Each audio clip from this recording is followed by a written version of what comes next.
Hello SSC 26 batch, আগামীকালকে তোমাদের ICT পরীক্ষা অনুষ্ঠিত হতে যাচ্ছে। তো এই মুহূর্তে সবাই আসলে আইসিটি নিয়ে অনেক বেশি ভয় পাচ্ছ যে ভাই আইসিটি পরীক্ষা আসলে কিভাবে ভালো করতে পারবো। তো আজকের এই ছোট্ট একটা ভিডিওতে আমি কথা বলার চেষ্টা করবো যে আগামীকালকে তোমার প্রিপারেশন যেমনই হোক না কেন, সেই প্রিপারেশন নিয়ে তুমি আইসিটিতে কিভাবে একটা ভালো নাম্বার ইনশিওর করবা, এই বিষয়ে তোমাদেরকে একটা বিস্তারিত গাইডলাইন দেওয়ার চেষ্টা করবো। এবং যাদের কাছে মনে হচ্ছে ভাইয়া আইসিটি ঝামেলা, এটা নিয়ে কিভাবে পাস করবো, কিভাবে এ প্লাস ইনশিওর করবো, প্রত্যেকটা ব্যাপার নিয়ে কথাবার্তা বলবো। তার আগে ছোট্ট করে তোমাদের কয়েকটা কথা বলতে চাই। তোমরা অনেকেই খেয়াল করে দেখেছো যে এই বছরের তোমাদের যে এইচএসসি পরীক্ষার প্রশ্নপত্র, প্রত্যেকটা বিষয়ে কিন্তু পরীক্ষার প্রশ্নগুলো একটু কঠিন হচ্ছে। এবং লাস্ট যে পরীক্ষাটা হলো ইংরেজি সেকেন্ড পেপার পরীক্ষা, সেই প্রশ্নটাও কিন্তু মোটামুটি ভালো লেভেলেরই কঠিন হয়েছে। তার মানে প্রত্যেকটা প্রশ্ন কিন্তু কঠিন হচ্ছে এবং এই জায়গাটায় অনেক শিক্ষার্থী কিন্তু হাল ছেড়ে দিচ্ছে, বা তাদের যে লড়াই করার যে মন মানসিকতা যেটা শুরুর দিকে ছিল, সেই মন মানসিকতা এখন থাকতেছে না। তারা মনে করতেছে যে আমাকে দিয়ে এ প্লাস সম্ভব না, পসিবল না। একটা জিনিস সবসময় মাথায় রাখবা, যখন প্রশ্নগুলো কিন্তু কঠিন হবে, সেই প্রশ্নে কিন্তু যে ব্যাপারটা হয় যে তুমি যদি মোটামুটি কমও লিখো বা ভালো যদি লিখে আসো, সেখানে নাম্বার সারা বেশি দেয়, সেখানে কিন্তু অবশ্যই নাম্বার বেশি দেয়।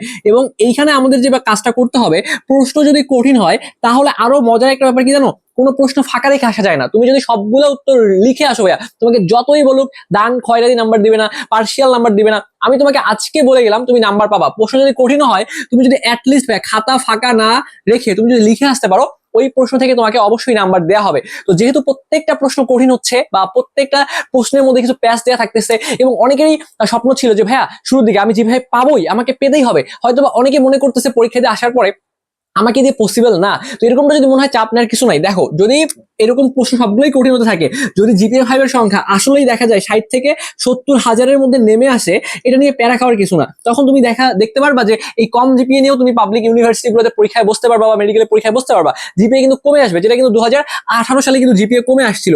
তো এটা নিয়ে আসলে ভয় পাওয়ার কারণ নাই। পরীক্ষা যদি খারাপ হয় তাহলে তোমার কিন্তু একার খারাপ হচ্ছে না, তোমার বাকি যে বন্ধুগুলো আছে তাদেরও খারাপ হচ্ছে। বাট তোমার বাকি বন্ধুদের পরীক্ষা ভালো হচ্ছে, তোমার যদি পরীক্ষা খারাপ হয় তখন কিন্তু একটা ঝামেলা। তো আমি আজকের এই ভিডিওতে মেইনলি শেয়ার করার চেষ্টা করবো যে আইসিটিতে আগামীকালকে কিভাবে তুমি ভালো একটা রেজাল্ট করবো, বা আইসিটিতে তোমার যে প্রিপারেশনটা, এটা নিয়েও কেমনে ভালো করা যায় ভাইয়া, এই হ্যাকস গুলো আমি শেয়ার করবো। মেইনলি এখানে পড়াশোনা নিয়ে কথাবার্তা বলতেছি না। যাদের প্রিপারেশন এখনো বাকি আছে, তুমি পড়ার টেবিলে বসো ভাই। আমি কিন্তু অলরেডি ক্লাসের ভিডিও দিয়ে দিয়েছি, সাজেশন ক্লাস দিয়েছি, তোমাদের গাইডলাইন দিয়েছি। তো আজকে আমি শেয়ার করবো আগামীকালকে অ্যাপ্রোচটা তোমার কেমন হবে। তাকে ছোট্ট করে আরো কিছু কথা বলা দরকার তোমাদের জন্য। যেটা তোমাদের বললাম যে অনেকে যে ভয় পাচ্ছ, অনেকে যে মনে করতেছে আমাকে দিয়ে হবে না। তো একবার এরকম একটা কাহিনী হলো যে এক শিক্ষার্থী বলতেছে ভাইয়া আমাকে দিয়ে তো পসিবল না, আমি তো আসলে ভালো করতে পারবো না। সে ডিপ্রেশনে, একদম একাকার অবস্থা, ডিপ্রেশনে তার সবকিছু এলোমেলো, এবং তার মাথার মধ্যে অলরেডি একটা ভূত চেপে বসেছে যে সে ভালো করতে পারবে না, সে তার রেজাল্ট খারাপ হবে। এবং তার অন্য যে বন্ধুগুলো আছে, সে সবসময় এইটা চিন্তা করতো যে ভাইয়া আমি তো রেজাল্ট ভালো করতে পারবো না, কিন্তু আমার সবগুলো ফ্রেন্ড পরীক্ষায় ভালো রেজাল্ট করবে। তো এখন তুমি একটু চিন্তা করে দেখো তো, তোমার কি জন্ম হয়েছে তাদেরকে হারায় লাইফে আগায় যাওয়ার জন্য? তুমি কি অন্যদেরকে হারায় তুমি অন্যদেরকে পিছনে ফেলে লাইফে আগায় যাওয়া? ব্যাপারটা কি এরকম? একটু অন্যভাবে চিন্তা করে দেখো তো। আসলে ব্যাপারটা কিন্তু এমনটা না। মনে করো যে তুমি কোনো একটা বীজ, ঠিক আছে, কোনো একটা বীজ বাজার থেকে নিয়ে এসে মাটির মধ্যে সেটা পুঁতে দিছো, এবং সেখান থেকে ধরো যে পরের দিনই দেখবা যে সেখান থেকে একটা ফুলের গাছ বের হইছে। তো যদি এরকম কাহিনী হয় যে তুমি একটা বীজ আজকে মাটিতে পুঁতে দিলা, আগামীকালকে সেখান থেকে ফুলের চারা বের হয়ে যাচ্ছে, তাহলে সেই চারাটা দেখবা যে খুব বেশি হয়তো বা আসলে বেশি দিন সার্ভাইভ করতে পারবে না, হয়তো বা সর্বোচ্চ 6 মাসের মতো, বা টাইম ফ্লোয়ারের মতোই কিন্তু দেখবা যে পরবর্তী 6 মাসের মতো সে কিন্তু বিলুপ্ত হয়ে গেছে, সে কিন্তু হারাই গেছে, তাকে খুঁজে পাওয়া যাচ্ছে না। বাট তুমি অন্যদিকে আরেকটা জিনিস চিন্তা করো, যে ধরো তুমি মাটির মধ্যে আরো কিছু বীজ এখানে পুঁতে রাখছো। তো এই যে তুমি মাটির মধ্যে আরো কিছু বীজ পুঁতে রাখছো, এর মধ্যে কিছু বীজ চিন্তা করবে মাটির চারপাশে এত অন্ধকার, এই অন্ধকার দেখে তারা ভয় পেয়ে যাবে, এবং তারা ওই মাটি থেকে উপরে যে আসবে, সেই উপরে কিন্তু আসতে পারবে না। আবার তাদের মধ্যে কিছু চারা, তাদের মধ্যে একটু চারা থাকবে, উপর থেকে একটু পানি আসবে, ঠিক আছে, বৃষ্টির পানি আসবে। তো এরকম ভাবে এই যে উপর থেকে পানি পড়তেছে এবং চারপাশে অন্ধকার, সবকিছুর বাধা অতিক্রম করে তারপর কিছু চারা কিন্তু মাটির উপরে চলে আসবে, এবং আলটিমেটলি ওই চারাটাই পরবর্তীতে বড় হয়ে দেখবা যে একটা বড় একটা বট গাছ তৈরি হয়ে গেছে, বা একটা বড় একটা বট গাছ হয়ে গেছে, এবং সেই বট গাছের নিচেই কিন্তু অনেক অনেক মানুষকে কিন্তু ঠাঁই দিচ্ছে। তার মানে কি দাঁড়াচ্ছে, বুঝতে পারছো যে তুমি আসলে কি হইতে চাও? তুমি কি এরকম বট গাছের মতো হইতে চাও, নাকি টাইম ফ্লোয়ারের মতো বা একটা সিজনাল ফুলের মতো তুমি খুব অল্পতেই ঝরে পড়তে চাও? তো তোমার কোনো একটা জিনিস তুমি পাচ্ছ না বা তোমার খারাপ হচ্ছে, এটা তোমার জন্য ভাইয়া কখনোই আসলে এরকম না যে তোমার সবকিছু শেষ হয়ে গিয়েছে। তুমি ওখান থেকে নতুন একটা লিসেন পাচ্ছ, নতুন একটা শিক্ষা পাচ্ছ, এবং ওইটা তুমি কি ভুলের কারণে তোমার ওইটা হয়েছে, বা ওইখান থেকে তুমি কিভাবে বের হয়ে আসবা, বা সামনে এই ভুলটা তোমার যেন না হয়, বা এই ভুলগুলো কিভাবে সলিউশন করতে হবে, তোমাকে আসলে এখানে ইনডাইরেক্টলি ভাইয়া তোমাকে সলিউশন শেখানো হচ্ছে। সৃষ্টিকর্তা এখানে তোমাকে এই যে আমাদের যে কঠিন যে ব্যাপারগুলো রয়েছে, বা তোমাকে যে ব্যাপারগুলো স্ট্রাগল করা লাগতে পারে, সেগুলো আগেই তোমাকে ওই ব্যাপারগুলো শেখাচ্ছে, এবং তোমাকে ধরো যে মানসিকভাবে অনেক বেশি স্ট্রং করে তুলছে, যাতে তুমি সামনের যে লাইফটা থাকে সেখানে ভালো করতে পারো। তার মানে একটা জিনিস মাথায় রাখা লাগবে যে কোনো একটা পরীক্ষা খারাপ হয়েছে বা কোনো একটা আমার কিছু একটা হয় নাই বা আমি কোনো চাইছি সেটা পাই নাই, তার মানে আমার সবকিছু শেষ হয়ে যায় নাই, আমাকে পরের যে ধাপগুলো আছে ওই ধাপগুলো চেষ্টা করা লাগবে। তুমি যদি কন্টিনিউ তোমার ওই প্রসেসটা বজায় রাখতে পারো, কন্টিনিউ যদি চেষ্টা করতে পারো, সফলতা একটা সময় না একটা সময় আসবে। অনেক কথাবার্তা বলছে, এগুলো বলার মেইন কারণ হচ্ছে পরীক্ষার তোমার একার না অনেকেরই খারাপ হচ্ছে, কারণ প্রশ্নপত্রের যে প্যাটার্নটা সেটার কারণে কিন্তু অনেকের প্রশ্ন খারাপ, মানে পরীক্ষা খারাপ হচ্ছে। তো ওই জায়গাটা থেকে ভাইয়া আইসিটির জন্য আমাদের মানে এই সেম গেম প্ল্যান থাকবে। অনেকে এ প্লাস থেকে হাসাহাসি করে, ভাইয়া 4টা পরীক্ষা দিলাম, একটা পরীক্ষা তো এ প্লাস ইনশোর করতে পারবো না, ইনি এবার আসছে আইসিটিতে এ প্লাস ইনশোর করবে। এখন আমরা তো আগে থেকে জানি না, আমরা কি আগে থেকে জানি যে আইসিটির প্রশ্ন আগামীকালকে সহজ হবে নাকি আইসিটির প্রশ্ন আগামীকালকে কঠিন হবে? এটা কি আমরা কেউ জানি? জানি না। সো আমাদের সবসময় টার্গেট থাকবে যে আমাদের এ প্লাস পাওয়াই লাগবে, এবং এ প্লাস পাওয়ার মতো একটা পরীক্ষা বা একটা গেম প্ল্যান আমাকে আগে সাজাইতে হবে। তো প্রথম কথা হচ্ছে প্রশ্ন সহজ কঠিন যেমনই হোক না কেন, বরাবরের মতো আমি তোমাদেরকে আরো একটা কথা বলবো, তোমরা এসএসসি 26 ব্যাচ যখন তোমাদের পরীক্ষা শেষ হয়ে যাবে, তোমরা অবশ্যই ভাইয়াকে মনে রাখবা, দেখো এই একটা কথার জন্যই যে আমরা 100% উত্তর লিখে আসবো। প্রশ্ন সহজ কঠিন যেমনই হোক না কেন, যদি ইনকেস এরকম হয় যে আমার প্রশ্ন কমনও আসে নাই, তারপর আমি সবগুলো উত্তর লিখে আসবো। এটা হচ্ছে আমাদের 1 নাম্বার কথা।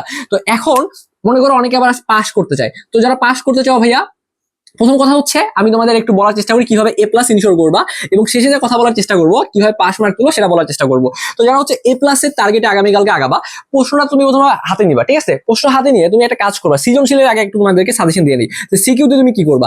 যেহেতু ভাই আমাদের টার্গেট এ প্লাস পাওয়া লাগবে, আমরা প্রথমেই পড়াশোনা শুরু করবো বা পরীক্ষা খাতা লেখা শুরু করবো হচ্ছে দেখবো সংখ্যা পদ্ধতি ও ডিজিটাল ডিভাইস, এই 3 নাম্বার চ্যাপ্টার থেকে 2 সেট প্রশ্ন আসার পসিবিলিটি অনেক বেশি, এবং 2 সেট আসবে এখান থেকে। তো তুমি এখান থেকে দেখবা যে সংখ্যা পদ্ধতি থেকে যদি ম্যাথ আসে অল্প সময় শেষ করে ফেলতে পারবা, ডিজিটাল ডিভাইস থেকে পড়ে গেলে তুমি মোটামুটি এখান থেকে 2টা সেট সিকে উত্তর করে আসতে পারবা। এরপরে চলে যাও ডাটাবেস ম্যানেজমেন্ট সিস্টেম, অথবা তোমার যদি মনে হয় যে না ভাইয়া আমার প্রোগ্রামিংটা আমি খুব ভালো পারি, আমি খুবই স্ট্রং, তারপরে আমার হচ্ছে এদিকে ওয়েব ডিজাইন পরিচিত HTML এটাও ভালো পারি, তাহলে তুমি এখান থেকে 2টা লেখার পরে ওয়েব ডিজাইন থেকে একটা লিখো।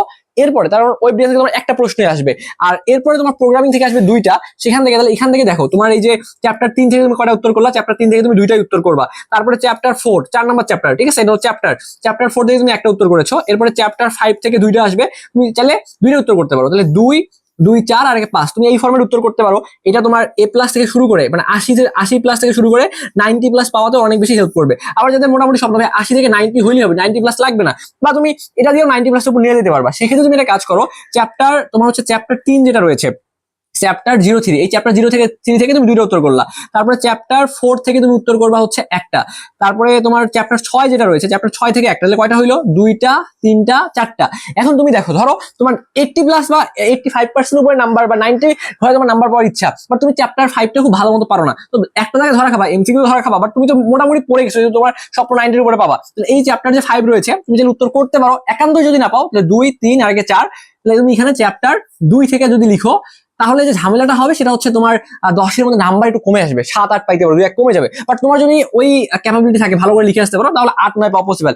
আর যদি কমন আসেই, তোমার মনে করো চ্যাপ্টার 5 থেকে কমন আসলে লিখবা চ্যাপ্টার 5 থেকে, আর কমন আসলে চ্যাপ্টার 2 থেকে লিখবা।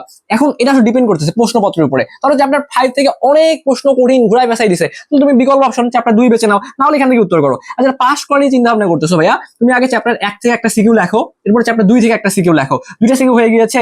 এরপর তুমি 4 নম্বর চ্যাপ্টার থেকে লেখো, ওয়েব ডিজাইন থেকে একটা লিখো, তারপর ডাটাবেস ম্যানেজমেন্ট থেকে একটা লিখো, তাহলে 1টা 2টা 3টা 4টা। আরেকটা তুমি লেখো হচ্ছে সংখ্যা পদ্ধতি ও ডিজিটাল ডিভাইস, এখান থেকে একটা লেখো। এই ফর্মুলা লিখলে তাও তারপর তুমি পাস করা টার্গেট থাকে, তুমি দেখা যাবে এখানে 60 থেকে 70% নাম্বারও ইনশিওর করে ফেলতে পারবা। কেন ফেলতে পারবা ভাইয়া 60 থেকে 70% নাম্বার? এখানে আমি যদি তোমাকে বলি, জাস্ট তোমাকে সবগুলো খাতায় লিখে আসা লাগবে ভাইয়া, না লিখলে কিন্তু পরীক্ষা ভালো দিয়েও লাভ নাই। মানে তুমি মনে করো যে মোটামুটি লিখে আসছো, একটা সৃজনশীল লেখো নাই, রেজাল্ট খারাপ আসবে। কারণ এখানে আমাদের এমসিকিউর যে ব্যাপারটা রয়েছে, এমসিকিউর মধ্যে থাকে 25টা এমসিকিউ, কারণ পাস নাম্বার কত, এমসিকিউর মধ্যে 25 এর মধ্যে 8 পাইলে কিন্তু আমাদের পাস এখানে, ঠিক আছে? তো সব বাংলায় লিখি 25 এর 8 পাইলে পাস। এরপরে তোমার যে সিকিউটা রয়েছে, সিকিউর মধ্যে তোমার 50 রয়েছে, এই যে তোমার সিকিউ এর মধ্যে 50, এই 50-এর মধ্যে কিন্তু তোমাকে 16 পাইতে হবে পাস করার জন্য, সবগুলো উত্তর এখানে লিখে আসবা। আরেকটা রয়েছে তোমাদের প্র্যাকটিক্যাল, তো এই প্র্যাকটিক্যালের মধ্যে তোমাদের রয়েছে আবার 25, এই 25-এর মধ্যে 8 পাইলে পাস। তার মানে খেয়াল করো, এমসিকিউ তো 8, মানে 8 8 16 এই ফরম্যাটে পাস করতে হবে। পাস করার ফরম্যাট হচ্ছে এটা 8 8 16, এটা হচ্ছে পাস করার ফরম্যাট। তো তুমি প্র্যাকটিক্যাল মোটামুটি এটা তুমি দেখবা যে এমনি 22 23 পেয়ে যাবা।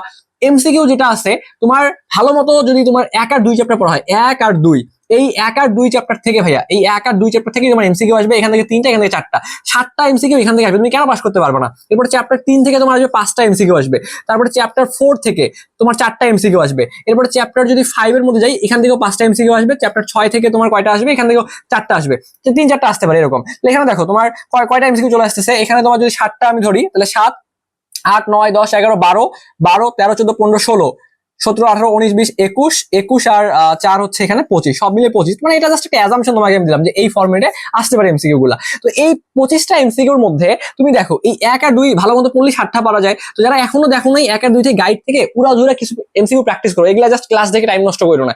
1 আর 2 থেকে তুমি ক্লাসে করে তোমাকে এমসিকিউ পড়াবে, তোমাকে বলছে যে টপ 200 এমসিকিউ পড়াইছে, এখন টপ 200 থেকে এমসিকিউ কমন আসার কি মানে পসিবিলিটি কতটুকু এটা আমাকে বলতে পারবা? টপ 200 এমসিকিউ দেওয়া লাগে এইজন্য ভাইয়ারা তোমাকে দিছে, আমরাও দেওয়া লাগে এইজন্য তোমাকে দিছি। রেজাল্ট পোলাপানরা কেন খারাপ করে শুধুমাত্র একটা ওয়ান শট ক্লাস দেখে যায়। ওই টপ 200 এমসিকিউ দেখলে কি কমন আসবে না?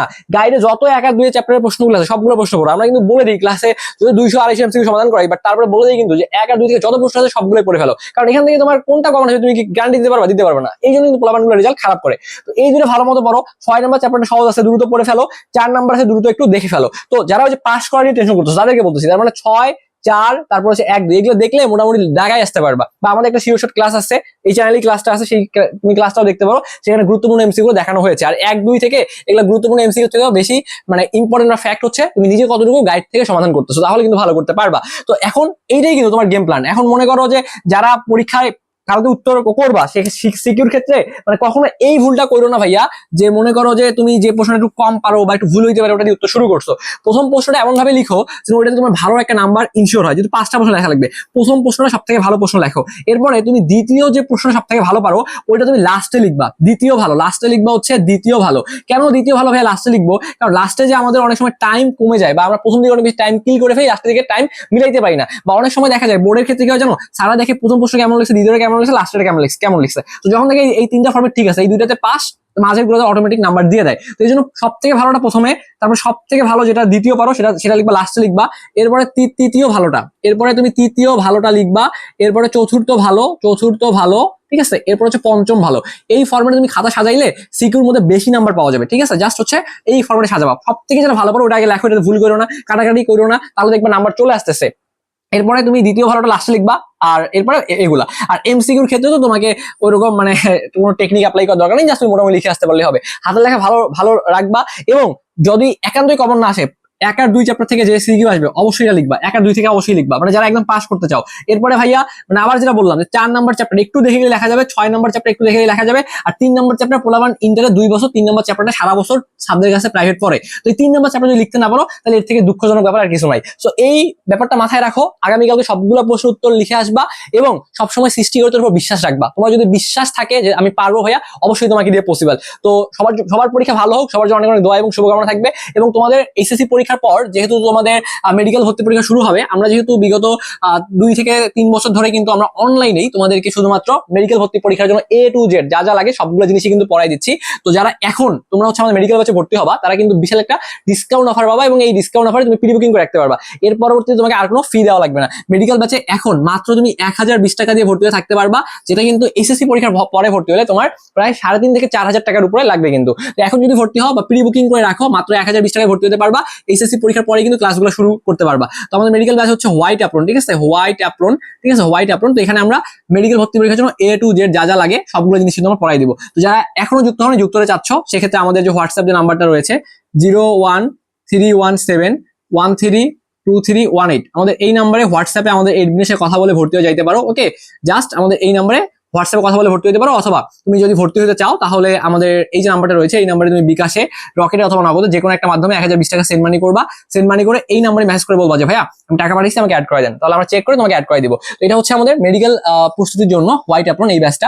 আমাদের প্রত্যেক বছর 2টা ব্যাচ থাকে, একটা হচ্ছে মেডিকেল এবং একটা ভার্সিটি। আমাদের ইঞ্জিনিয়ারিং কোনো প্রোগ্রাম নেই, ইঞ্জিনিয়ারিং প্রোগ্রাম আমাদের একদমই নাই, ঠিক আছে। 2টা প্রোগ্রাম চলে, একটা হচ্ছে ভার্সিটি প্রোগ্রাম চলে আমাদের, আর একটা হচ্ছে মেডিকেল প্রোগ্রাম চলে। সো যারা একই হয় ভার্সিটি ব্যাচে ভর্তি হবা, বিস্তারিত জানতে চাও, আমাদের হচ্ছে এই নাম্বারগুলোতে কথা বলে তুমি ভার্সিটি ব্যাচের ডিটেইলস জানতে পারো। আর মেডিকেল ব্যাচে যারা ভর্তি হবা তারা এখন মাত্র 1020 টাকায় ভর্তি হতে পারবা। একটু বলে দিই, ভার্সিটি ব্যাচে এখন ডিসকাউন্ট অফারে মাত্র 899 টাকায় কিন্তু তুমি প্রি বুকিং করে রাখতে পারবা। তো যাই হোক, তোমাদের সকলের পরীক্ষা ভালো হোক, সবাই ভালো মতো প্রিপারেশন যা নিয়েছো বা যতটুকু নিয়েছো বা অনেকেই নিতে পারো নাই বা গ্যাপ রয়েছে, এগুলো টেনশন করা যাবে না। আগামীকালকে অর্থাৎ আজকে আবার অনেকে ভিডিও দেখতেছো সকালবেলা, তোমাদের সকলের পরীক্ষা ভালো হোক, তোমাদের সকলের জন্য অনেক অনেক দোয়া এবং শুভকামনা রেখে আজকের এই ভিডিওটা আমি এখানেই শেষ করছি। ধন্যবাদ সবাইকে।